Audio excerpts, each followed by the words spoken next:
आप देख रहे हैं एवीपी समाचार न्यूज में आपका स्वागत है। सब्सक्राइब करें, चैनल को लाइक करें। एवीपी इंडिया न्यूज, हर खबर सच के साथ।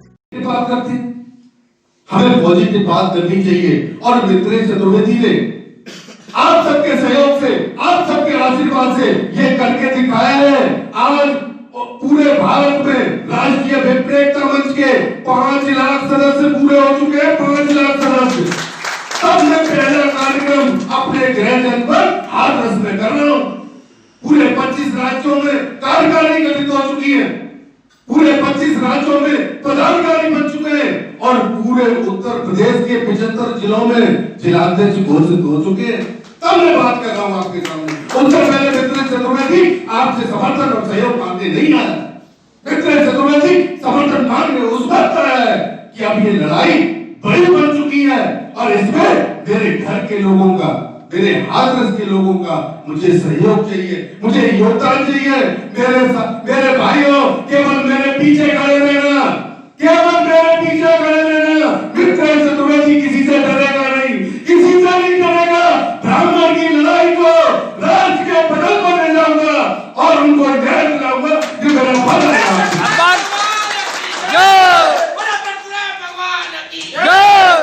और दूसरी बात कहना चाहूंगा, जब पीएम की बात हो रही थी, एक औरैया का मामला सबने देखा होगा, फेसबुक पर चला था, बहुत सारे ब्राह्मणों के ग्रुप में चला था।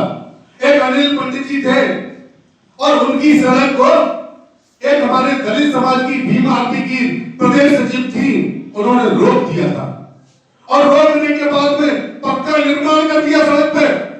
8x15 का कमरा बना दिया सड़क पे। और जब पंडित जी ने कहा भैया ये क्या कर रहे हो, हम कहां से निकलेंगे, तो उन लोगों ने उन पंडित जी की पिटाई करी, क्योंकि एक ही घर था उस दलित बस्ती में, उस ब्राह्मण का, उसकी पिटाई की।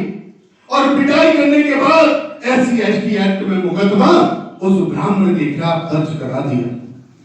और पुलिस जब पहुंची उस ब्राह्मण के पास में कि आपके खिलाफ मुकदमा दर्ज हुआ है, तो उसने कहा कि मेरा अकेला परिवार है, मैं इन सब लोगों को कैसे मारूंगा।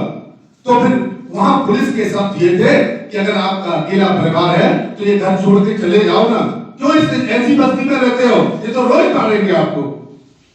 ये घटना जब मेरे सामने आई, सोशल मीडिया के माध्यम से मुझे पता चला, मुझे बड़ा पीड़ा हुई। लेकिन उस पोस्ट में उस व्यक्ति का नंबर दिया था, अनिल पंडित जी का नंबर उस पोस्ट में दिया था। मैंने उसी नंबर पर संपर्क किया। मैंने पूछा पंडित जी क्या बात है, उन्होंने मुझे पूरा प्रकरण बताया।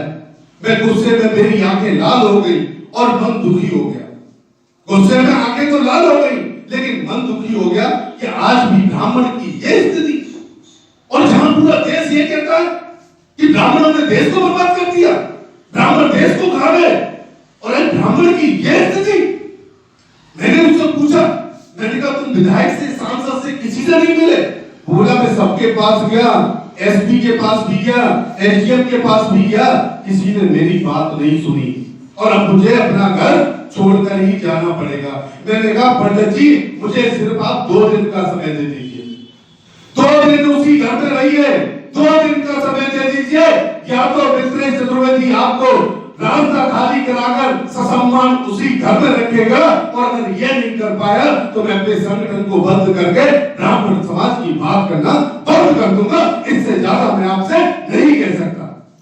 उसके बाद मैंने कप्तान, कोई लेडीज कप्तान थी जिससे मेरी बात हुई थी, फिलिता करके नाम था, मैंने कप्तान को बोला, मैंने कहा ऐसी स्थिति, अरे ब्राह्मण को छोड़िए, अगर कोई भी समाज का व्यक्ति और ऐसी स्थिति में हो, उसका रास्ता बंद कर दिया गया हो, उसको मारा जा रहा हो और उस पर मुकदमे दर्ज कराए जा रहे हो, तो ऐसी स्थिति में आम आदमी क्या करेगा? तो बोली कप्तान बहुत अच्छी थी, उन्होंने मेरी बात को समझा। मैंने कहा या तो आप इस पे कार्रवाई करा दीजिए, एक तो पहले SC/ST एक्ट का मुकदमा वापस होना चाहिए उस पे से, फर्जी मुकदमा है, और दूसरा उसका रास्ता खाली हो जाना चाहिए। और अगर ये नहीं हुआ तो मित्रेश चतुर्वेदी औरैया SP दफ्तर के बाहर बैठा होगा, चाहे मेरी जान चली जाए, मैं नहीं हटूंगा तब तक जब तक कि उसका रास्ता खाली नहीं कराया जाएगा। इसके बाद में अगले दिन पंडित जी का मेरे पास फोन आता है कि कप्तान साहब ने मुझे बुलाया चला जाऊं, पकड़वा तो नहीं देगी। मैंने आप चाहिए मिलिए, पकड़वा देंगे तो हम आंदोलन करेंगे, आप डरिए मत। वो पहुंचे वहां, उनकी बात हुई, कप्तान ने जो मुकदमे थे SC/ST एक्ट का मुकदमा उन पे से हटाया, उस पे FR लगवाई। उसके बाद DM से मैंने बात की, DM से कप्तान से मैंने दोबारा बात की, कप्तान ने भी DM को रिपोर्ट करी कि भाई ये मामला पंडित जी के पक्ष में होना चाहिए, इनका ही उत्पीड़न हो रहा है। उसके बाद में DM ने SDM को निर्देशित किया और SDM ने आदेश जारी किया है अभी 3 दिन पहले कि उस पक्के मकान को ध्वस्त कराया जाए JCB से। अब उस गरीब ब्राह्मण का मेरे पास फोन आया कि भैया अध्यक्ष जी आप मेरे आ जाओ। मैंने कहा मैं किसी दिन निकलूंगा, वहां से लखनऊ जाऊंगा तो जरूर आऊंगा। तो वो बोला नहीं, मैं इनवाइट कर रहा हूं पर्सनली, आप आइए। किसी ने मैंने नहीं सुनी और मैं आपको जानता भी नहीं, और आपने मेरी बात को सुना और आपने मुझे न्याय दिलाया। मैंने कहा मैंने कोई एहसान नहीं किया, ये मेरा काम है। अगर मैं संगठन चला रहा हूं तो मेरी जिम्मेदारी है कि पूरे भारत में कहीं भी ब्राह्मण का उत्पीड़न हो तो मित्र चतुर्वेदी उसकी आवाज उठाए, ये मेरी जिम्मेदारी है और मैं करूंगा। हाथरस कमेटी द्वारा हमें बुलाया गया था, पूरी राष्ट्रीय कार्यकारिणी की बैठक थी, उसमें हमने बहुत सारे पदाधिकारियों की घोषणा की है, उनका स्वागत किया है। साथ ही जो संगठन की मुहिम है कि ब्राह्मण उत्पीड़न के खिलाफ आखिरी दम तक हम लड़ाई लड़ेंगे। और ब्राह्मण को कमजोर समझने वाले लोग साफ बात सुन लीजिए, आपकी दाल गलने वाली नहीं है, आपको ईंट का जवाब पत्थर से दिया जाएगा। आप ब्राह्मण को कमजोर समझने की भूल मत कर देना, चाहे आप अधिकारी हो, नेता हो या कोई बड़े 30 मार का हो, किसी भी ब्राह्मण को कमजोर मत समझ लेना। राष्ट्रीय विपरीतता मंच हर ब्राह्मण की लड़ाई लड़ने को तैयार है और पूरे देश में संगठन काम कर रहा है। 25 राज्यों में संगठन गठित हो चुका है, पूरे देश से 5 लाख लोग हमारे साथ जुड़ चुके हैं और पूरे देश में सभी ब्राह्मण बंधु हमारे साथ काम कर रहे हैं और हम ब्राह्मणों की हर स्तर पर मदद करने का काम करेंगे। देश में बार बार ब्राह्मणों की हत्या हो रही है, इसके लिए आप क्या कहेंगे?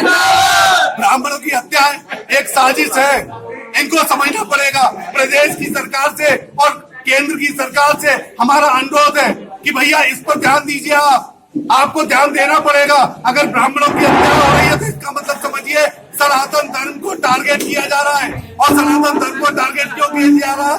ब्राह्मण समाज सनातन धर्म की रीढ़ है और उसको तोड़कर सनातन धर्म को खत्म करना चाहते हैं, ये हम नहीं होने देंगे। सर इसमें साजिश आपकी नजर में कौन रच रहा है?